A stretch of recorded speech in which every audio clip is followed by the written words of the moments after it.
Corona virus के चलते प्रवासी मजदूरों के पलायन को रोकना इस वक्त सरकार के सामने सबसे बड़ी चुनौती है। ये मजदूर हजारों किलोमीटर दूर जाने के लिए पैदल भी निकल पड़े हैं, जिनकी तस्वीर भावुक करने वाली है। मजदूरों की कुछ ऐसी ही स्थिति 1897 में भी हुई थी। 1897 में बॉम्बे में फैले प्लेग ने उस वक्त ब्रिटिश शासन को हिलाकर रख दिया था। महामारी के चलते चारों तरफ अफरा तफरी मची हुई थी, लाशों के ढेर लग गए थे।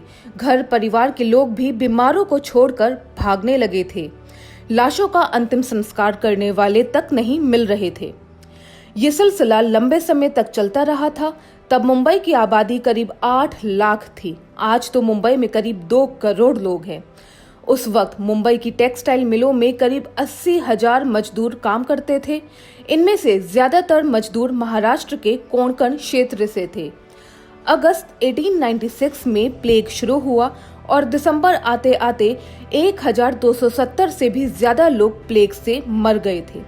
प्लेग की बीमारी और इसकी वजह से हुई भगदड़ में करीब 10,000 लोग मर गए थे। जनवरी के आखिर तक आधी आबादी शहर छोड़कर पलायन कर चुकी थी।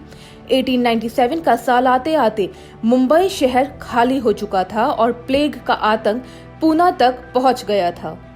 कोरोना वायरस की तरह ही ये महामारी भी देश के अलग अलग शहरों और गांवों तक पहुंच गई थी।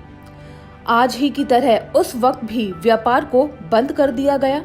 उस वक्त भी प्लेग की चपेट में सबसे ज्यादा जो आबादी थी वो मेहनत कशों की आबादी थी, यानी कि उस वक्त भी सबसे ज्यादा दिक्कत मजदूरों को ही हुई थी। इसकी वजह ये थी कि उस वक्त अंग्रेजी शासन था। मिल मालिकों ने कारखाने चालू रखे और आज की तरह लॉकडाउन नहीं किया। मजदूर काम छोड़कर ना भागे, इसके लिए उनकी तनख्वाह को 2 गुना कर दिया गया। तनख्वाह महीने के आखिर में देने के बजाय हर दिन देने जाने लगी। दिहाड़ी के साथ बोनस भी देने जाने लगा। मार्च 1897 आते आते बड़ी कंपनियों में मजदूरों की कमी हो गई। कपड़े बनने बंद हो गए, जिससे मिल मालिकों को खासा नुकसान हो गया था। अगर अभी के कोरोना से उस प्लेग की तुलना करें तो ये कोरोना उसके मुकाबले कम घातक है। तब अविभाजित भारत की संख्या करीब 20 करोड़ थी।